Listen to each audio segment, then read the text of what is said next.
doing this live from the boatcast. Actually, it's not live because this will be replayed at another time.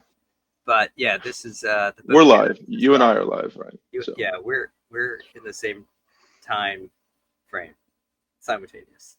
that's right. So let's get started. So Nick Hansen, let's talk about your role and Crosshair. I'd like to hear a little bit about what Crosshair does for its clients and how you guys win over clients in particular.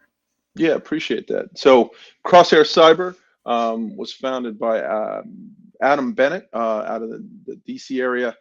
He has a background 20 plus years of cybersecurity in the federal government space. Did some really great stuff with a guy named Vince Chrysler, who was a friend of mine. We met together and they did some awesome stuff.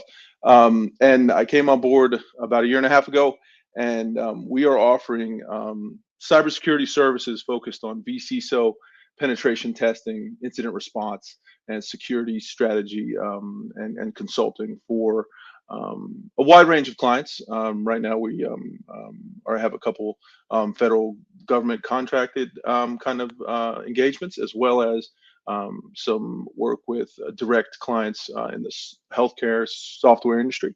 And then we also have some MSP clients. And really, where I come in, my focus is on developing our MSP clients and being service provider to service provider, right? We love the partnership model here, and finding those tools and teams that in the MSP space who have a great business, who know their IT stuff inside and out, and have great processes, but don't have a VCSO practice or penetration testing services on their line card, right? So we want to Right. help those MSPs, offer these services in partnership, and we definitely done multiple different um,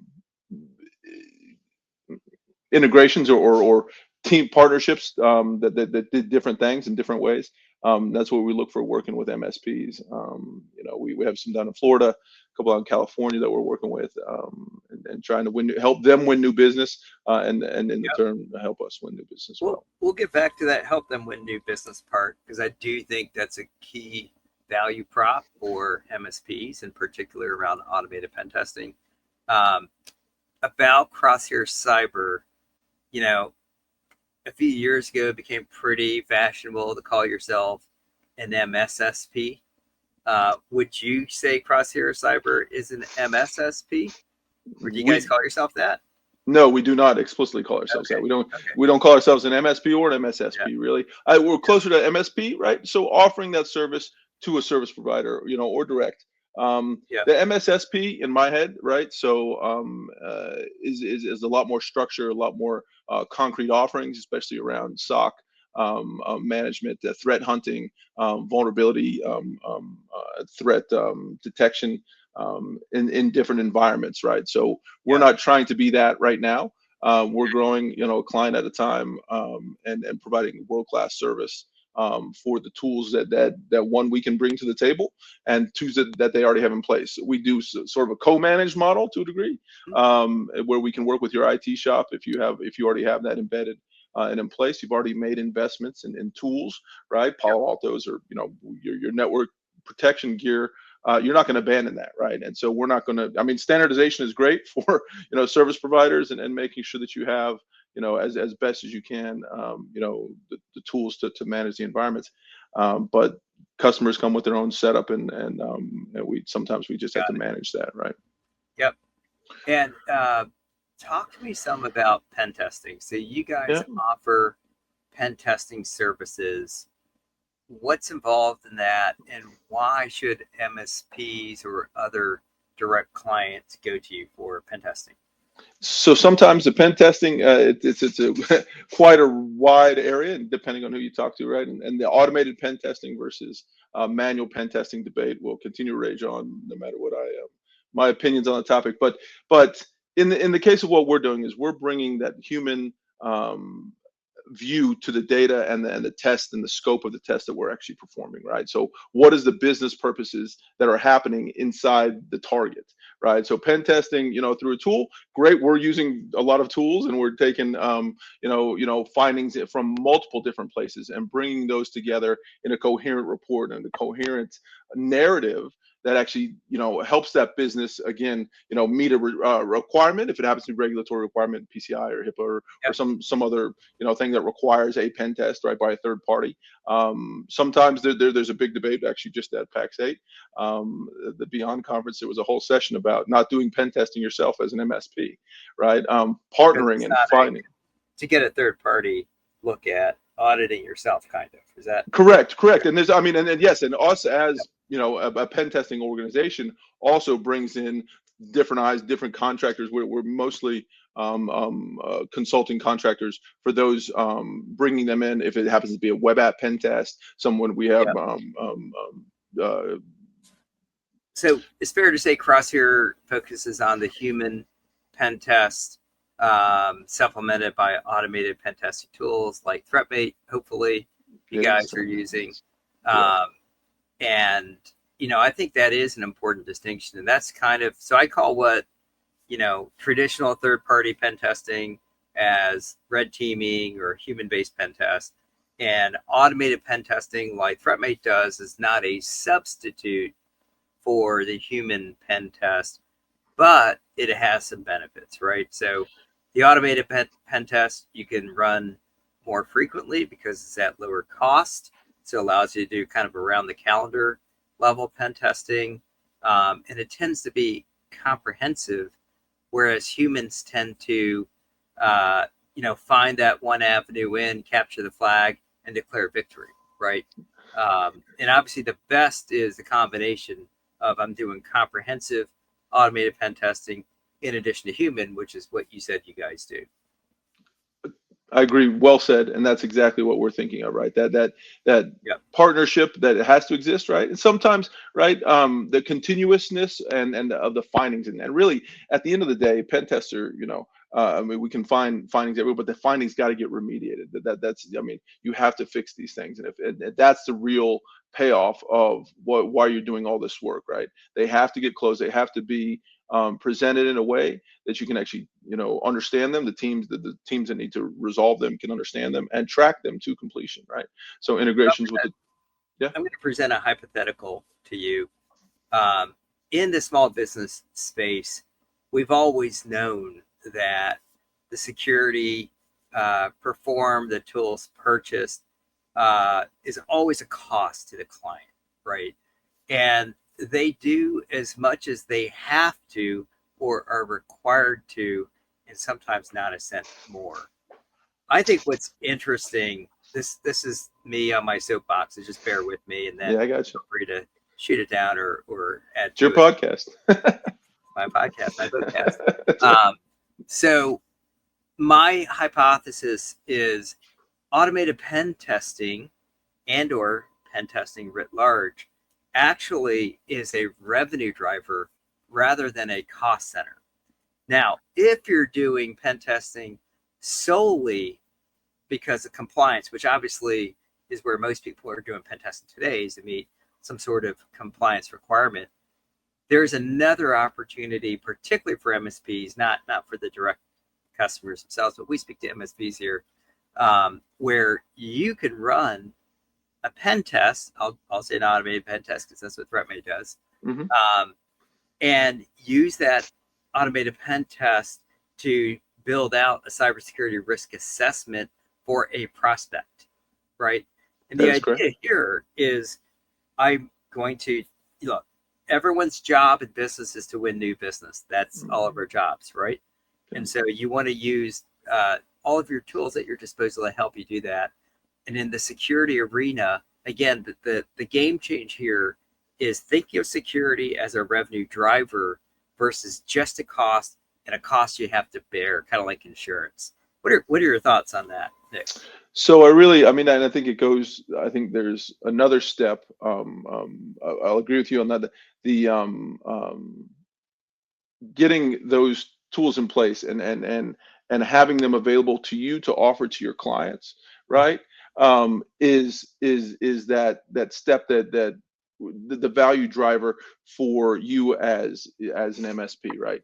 That getting those I lost my train of thought there, so we're gonna have to edit that part. So Yeah, no worries, no yeah, yeah, worries. yeah, yeah. Sorry about that. Because it was a you it was a good question. So I think as a revenue driver for pen testing for an MSP business, right? Yeah, Those if you can do it repeatedly and then actually capture the work that needs to be done, and over time as the more pen testing happens, the more things get closed. The amount of work you're going to get out of it is going to drop because the environment's going to right. become more secure, right? Yes, The things that will pop up are the new things, and those are what you need to worry exactly. about, right? And so in today's environment, the investment you're making in M365 or Google Workspace, if you happen to be doing that too, right? But M365 definitely the security of that is blended with the device security, the endpoint security that you need, and bringing those things together in a single tool, which I think we've done a pretty good job with ThreatMate, to be able to see the cloud side and the Yeah, endpoint side, the device side is important, and then translating those things to work that you can actually, and not necessarily build, but yeah. proactively do inside your service that gives that world class service that I talk about. That you need to have that so that you're finding the stuff and getting it done before it becomes an issue, before somebody uses and generates an alert in your EDR tool or what have you, because somebody clicked Yeah. on a link or breached the tool. As I'm thinking out loud here, I can think of more business cases for cybersecurity as a revenue driver for MSPs. In fact, here's what I think, Nick. I believe you could actually make an entire track at a conference on just that topic and invite speakers to talk about how you can use cybersecurity as a revenue driver. So to go back to my example, and I'll give you one other. When you do an automated pen test on a prospect, you're going to find problems, right? Mm-hmm. Especially if you're looking behind the firewall. You're going to find problems if you're also able to get access to M365, Google Workspace, as you mentioned. You'll also find problems when you produce that report, right? That shows here's all the problems I found. Two things happen. Number one, your current MSP that prospect is using is not looking too hot right now, right? Indeed, So indeed. don't be that guy, right? So how do you not be the guy? Use automated pen testing, do it regularly. The second thing that happens is guess what? You get a project report, right? The project report turns into a proposal you hand to that prospect and says what you said, which is, hey, here's all the issues we found, but guess what? We're going to fix it for you, right? That's your project work. And the reason you do that that's what turns that prospect into a client is you're fixing all the badness that wasn't taken care of. And then you put them into a managed plan. What's a managed plan? It's everything MSPs do, and it's continual monitoring. And as you mentioned, you have incremental work at that point to make sure you're staying on top of the latest threats and vulnerabilities. So I think that there's a really strong business case here for cybersecurity, and people need to, at least in the MSP space, at least think about how you might turn your thinking around into cybersecurity is, business positive, right? That's the way it has to be pitched, right? I was thinking Yeah, about yeah, what you mentioned, right? The businesses, they're not going to pay a dime until they have to, until they have, right? I mean, the smart business owners, I think see it, but and there's so many business drivers, and once you get into certain territories of revenue and income yeah. and profit in your business, if you're not thinking about who's watching your employees, what they click, if that's not Right. a thought for you, then you might have some problems because your employees are clicking things, guaranteed. No, we And, know and that. We know and they are. that's and they know they are, and having tools to see that in today's mixed cloud world with the cloud identities, really depending on, I mean, you have to watch for the role based access and continually monitor those things Okay, hold and hold have. that thought. Hold that thought. I want to circle back Yep. to the cloud issue. That's one issue you're bringing up. I want to circle back to the cloud security. Hold on, discussion. I'm gonna cough for go. Sorry. That was pretty wet. Uh, Um, yeah.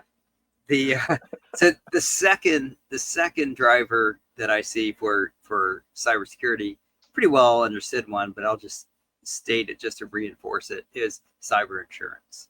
Right?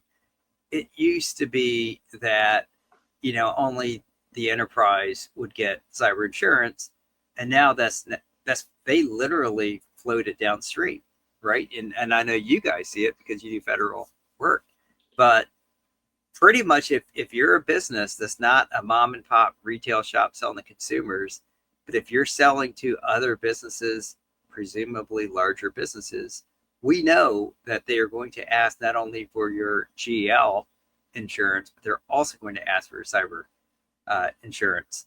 And the reason they ask is we understand suppliers introduce risks into the environment, right? So that's why you've got SOC 2, but cyber insurance pretty much has gotten to the point where it feels a lot like a SOC 2.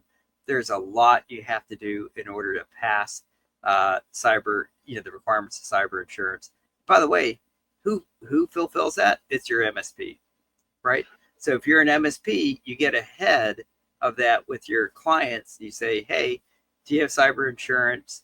If not, if you do, let's look at the policy and make sure you're living up to the requirements of the policy. Because if you're not, boy, you could be in a world of hurt if you have a breach. that's for sure. And that cyber insurance, I mean, it's the world we live in today just requires it from a business operating standpoint, because you're going, if you have any kind of real revenue, you're going to be looking at people trying to get that revenue, in some way, shape, or form from you, and the attacks that come through the systems that are processing that are continue to evolve and gain traction, and that's why having an MSP or a trusted partner to do this work to help guide you is what we're all about, and we're trying to help businesses find those kind of things, because they will bring that cybersecurity questionnaire if it's due for policy renewal this year, or if you've already been through it in probably the last 3 years, you start to feel it. But when your insurance company shows up and tells you what is your MDR and who's your EDR provider, and you don't know what that term means as a business owner, Yeah, you need to you're going to find be somebody, SOL. right? You're going to be SOL, right? Well, so the issue, Nick, there that you're bringing up is you're going to find that out in the sales cycle. That's the problem. That's So what, right. what happens to that prospect when they find out you first learned what is MDR or DDR, right? Yep. You're going to lose that account before you even get started. So you can think of cybersecurity, good cybersecurity, as a business enabler, right? Which is sort of the point. All right, I'm going to switch topics again, Let's and do you it. started down this path. Um, I'll make the hypothesis for the SMB, the largest attack surface is the cloud. In the case of most SMBs, that's going to be Microsoft, right? And to be a little more pointed, you've got Microsoft 365, hopefully not Exchange, but if you have Exchange, massive attack surface, right? Mm-hmm. You've got SharePoint, right, where all documents essentially live. Teams, which by the way is a front end to SharePoint, whether people know it or not, Indeed. right? Yep. And then you've got OneDrive, right, in Azure, which underlies all of that, right? Yep. That, an oops contention, the biggest attack surface that small businesses have. And to take it one step further, maybe the most overlooked biggest attack surface that small businesses have. Yeah, I think because you just set it up and go, right? And it actually, we have clients that actually have both, right? You both have Google, and you have Microsoft, right? Because everybody wants you have Google for your IDP and Microsoft for your, office tools that modern workers need to have, right? So Yeah. there's definitely a mixed Wait, you bag there. forgot about the ones that have on-prem Exchange. I try to forget and about I and Microsoft 365. right that it is We well did the so and it's migration, but we didn't quite we didn't deprecate the forget we didn't get it out because there was some file server that they didn't want to migrate because it was yeah. new, something like that. So yeah, I try to forget about the exist to tell you the truth. I don't know if that's but no, I mean we have it in several environments, but we do have tools that we've actually found through some of the stuff you've shown us that are really great at enumerating those environments. And I have to agree, the cloud, the surface and exposure is for small Yeah. business is just growing, right? But And it by the grows way, by every. it's not just small businesses who forget about the on-prem exchange, right? Yeah, Do you remember the Microsoft breach from last year? with the which one you can add you I'm thinking of that meme. You have to be, you don't know how how that does not help me. the No, the the one that exchange compromised, yeah, was the it. emails of all the executives, and then kind of pointed to downstream suppliers that became the source of phishing. So yeah, that was on-prem exchange. There It was turns out, yeah, there were several on-premise stages, I think 22, 23, that and really they popped. Yeah. leveraged the on-prem exchange to vault to M365. Yeah. Other And that was Microsoft. Yeah, that was that was Microsoft. It was. Microsoft corporate. Yeah, it Yes, wasn't that's Microsoft correct. That's correct. product. Yeah, They got in through a test tenant that had some that's right. relationship to the prod tenant. Yeah, yeah, yeah. Yes, Yeah, those nation states attack. I mean, and they're looking. I mean, and the stuff where they used, the GUIDs that you can only get via PowerShell for some of tenant access that they did in attacks before that in 22. yeah. It's yeah, no, and so for small business, and that's the thing. So every GUID for every M365 Entra tenant is available online, right? And you can actually find that your companies or other companies, tenants or GUIDs, and start using them, asking them questions, right? And if they're not protected, if Not they're not locked down. locked down correctly, you can just start asking, hey, can a guest account be accessed, or can a guest account be added to this account, right? Yes, and then you find. Or the other way is to just get a user to click on a link, right, and say, "Hey, you need to re-authenticate to Yep, M365." Obviously, it's easy to replicate those office screens, yep. and all of a sudden, their authentication token is then grabbed and used to connect to the Microsoft tenant as a third-party SaaS app, That's albeit malicious, right? why go find a vulnerability and do 0 days when you can just grab a session Ask token users to and give you that walk in the information. front door, So, and that is, and having the tools and the investment to protect that, right? In today's business environment, and you're right. I mean, it's all up and down the companies of all sizes. I really been trying to think in the small business space, and then that's the other thing. What is your definition of small business space, right? So Yeah. of the resource that you have. I was talking to some people, they consider micro businesses 500 employees and below, and I was like, Wow. yeah, and I was Uh, like, that was okay. Well, I'm going to bring my point of view down a little bit. I've been in enterprise, I've been yeah. for big companies, but I've really been focused on cybersecurity and Yeah. in what we're doing here in the MSP space, small business. So And to your point around employees, does employees really translate to small, medium, or big? Because you think about family offices, hedge funds, mhm, people who handle money. right. They're very small, like 6 people. Yep.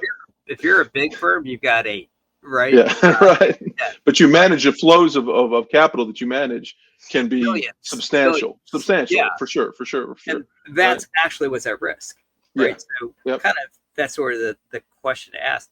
What is at risk? Not how many people do you have, how many endpoints do you have. It is what is at risk, and how do I protect that, right? Um, I think you hit the nail on the head there. The callback to the penetration testing and the needs there is part of that risk equation, I think, right? Your threat model of how, not, I mean, a lot of small business aren't thinking in terms of that, but how much can you risk, before you get your business, you know, in a state that may not be able to survive. If you have a security incident, your I, business may not be able to survive. this turns out to be this turned out to be a pretty good conversation. I almost That's, feel like we need to publish this in whole, yeah, wow. just because I think there's a lot of people who share these You got thoughts to or be take out the wet part, the what part? the cough. Oh, that the what cop. Could be fun. Anyway, Uh, yeah, I yeah. have one last topic though. Yep, Okay, yep.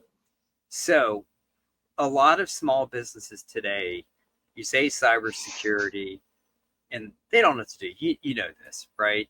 And you're like, oh, I know about GUIDs on tenants. They don't know what that means, True. right? Fair, And fair. so the, put yourselves in the shoes of an MSP who typically is an IT guy, a very good IT guy, but not, not a cybersecurity subject matter expert like you, right?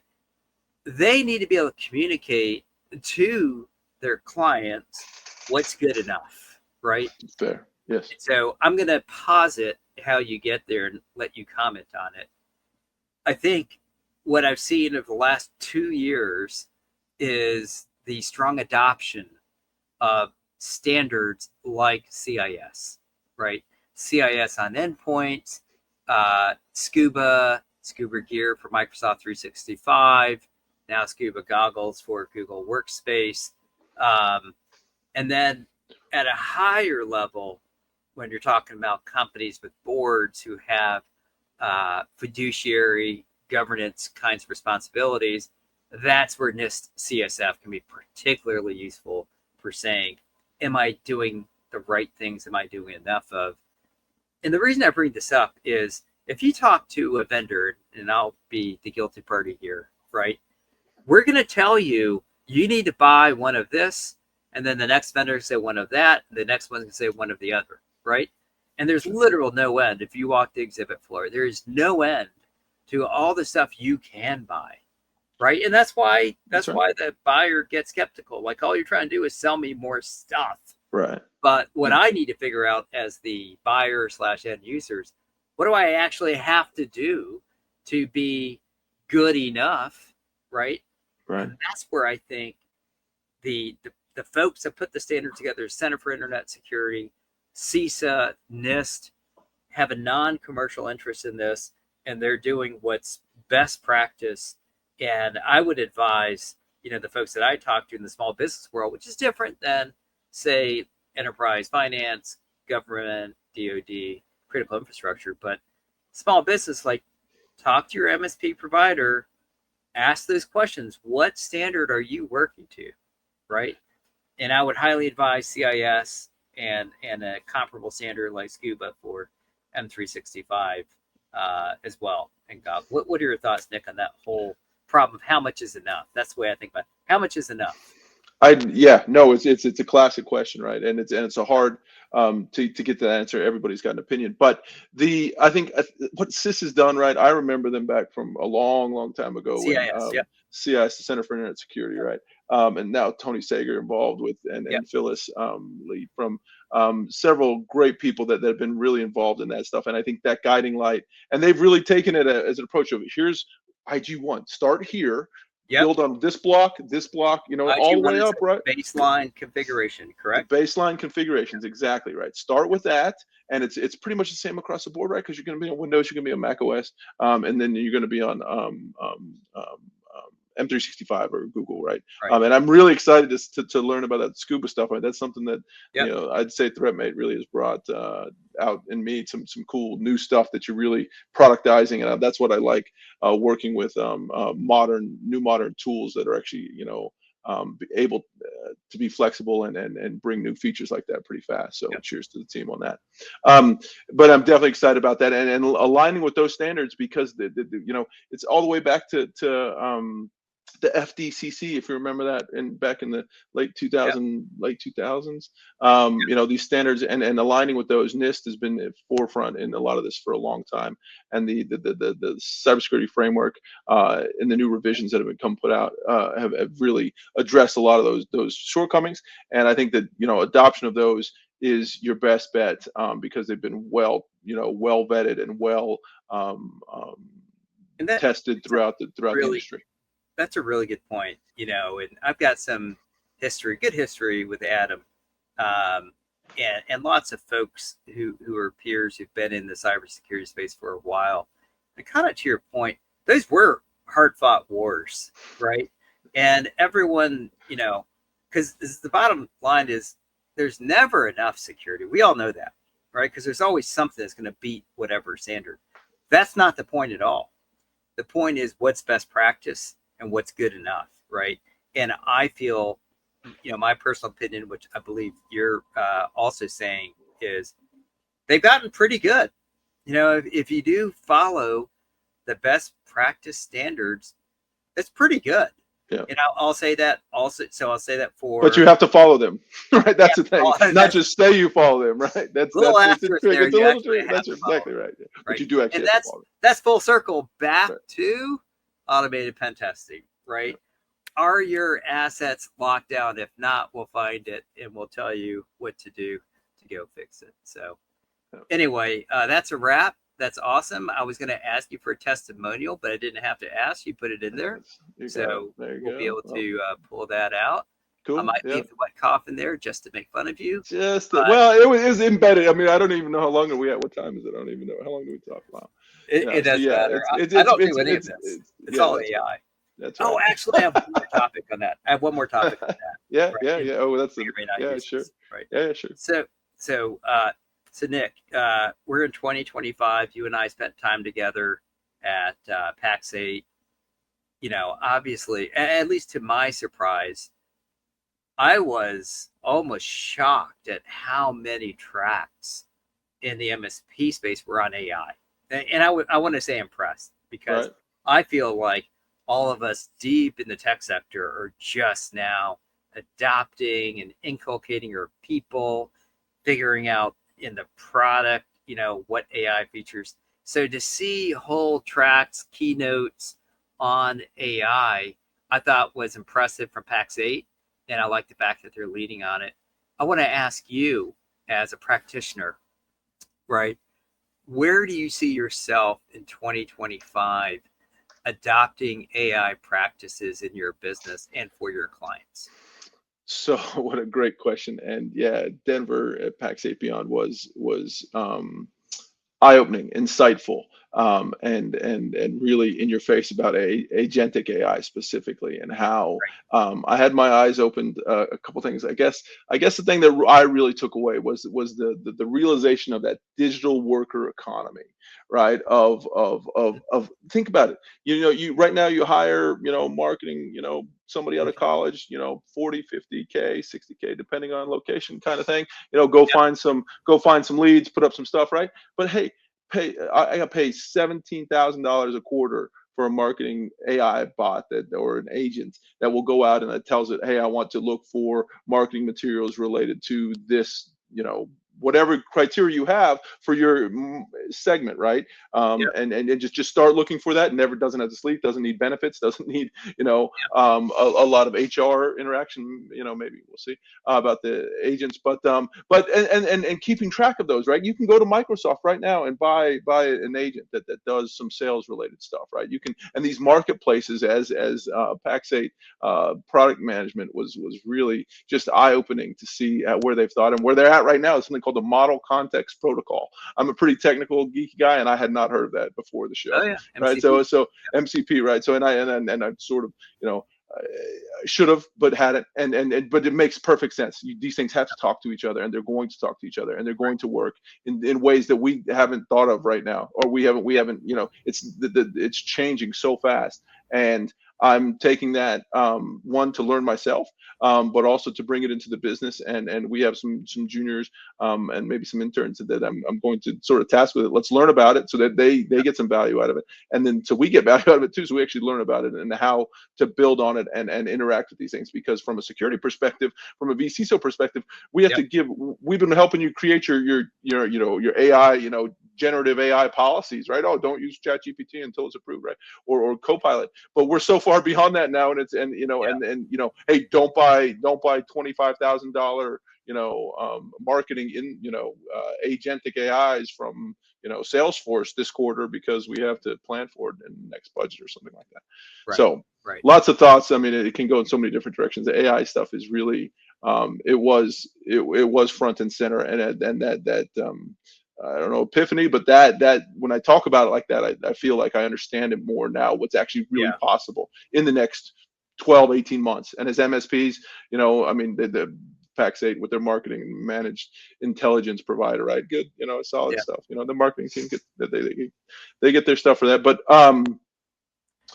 there is opportunity there. And if we can lead, and thinking about that and how to secure, Yep. that's what we want to think about, is how to get those out there, and what are the security protocols about it. Microsoft just, literally 2 days ago announced it. There's a 0 day announced in it, Right. that's already been patched. But, and it's not, it is a moving target, and it is going to continue evolving. And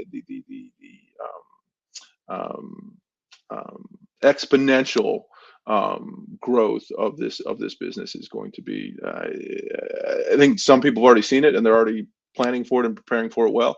But it's coming, and I think all the way down market, I for agree, and the I right think people. that was the eye-opening thing for me is all the way down market. We're seeing startups that are building out agentic AI, not really just for the MSPs, but for their small business clients, Yeah, right?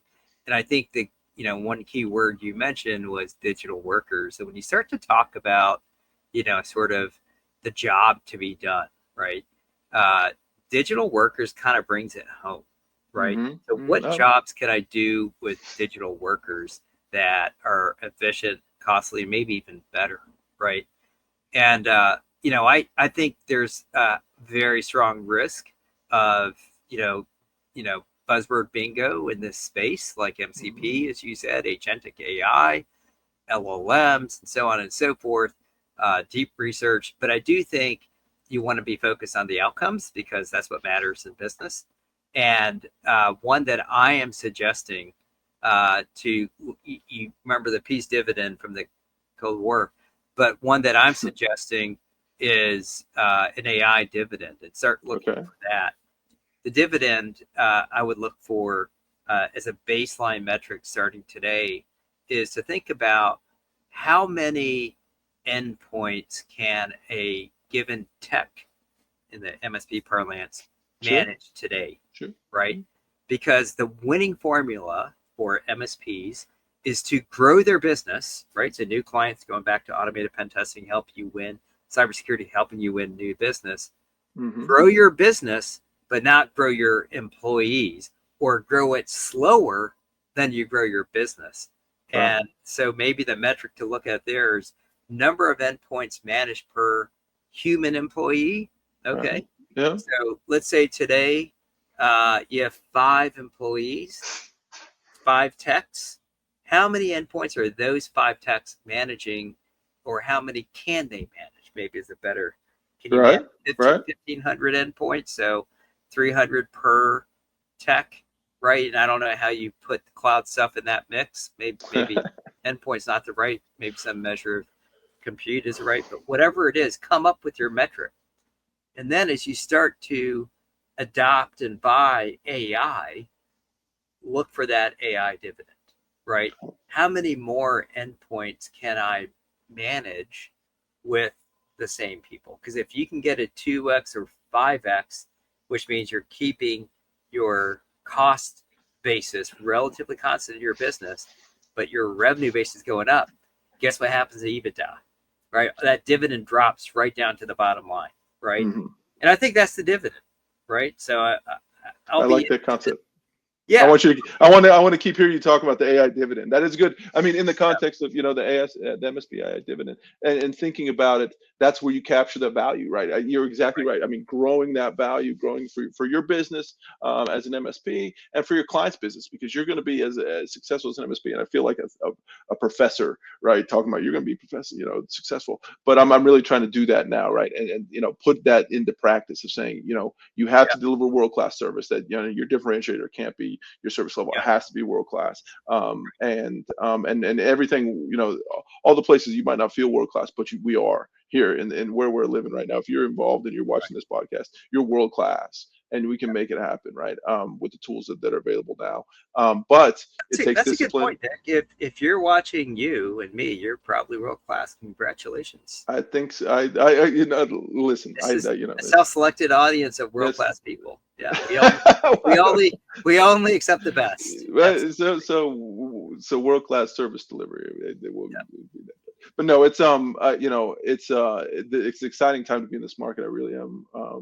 There's so many ways and so many. And back to your point about coming up with a stack, and what I wanted to say was I think that from the vendor's perspective, you're saying put these tools together. There are the I think the industry and the market is big enough that there's plenty of room for a lot of winners, right? You don't have to be, you don't have to have 51% market share, or 1,000% market Yeah. share. But And but by the way, on AI, you're not too late, yeah, you're right? not I mean, 100%. if you feel like you missed the wave, you have not. The You have wave is not. coming. So grab your Just get surfboard. on, get on. Let's ride. Now it's time to grab that 100%, surfboard 100%, and or the start boat. paddling Grab the out. Yeah, yeah, yeah. absolutely. Yeah. So, It all right. is. It Hey, is. great conversation, Nick. This was a And lot we've of had a great fun. time. I'll look at getting some stuff posted, but really appreciate the time. Yeah, man, it's a great time. Appreciate the time.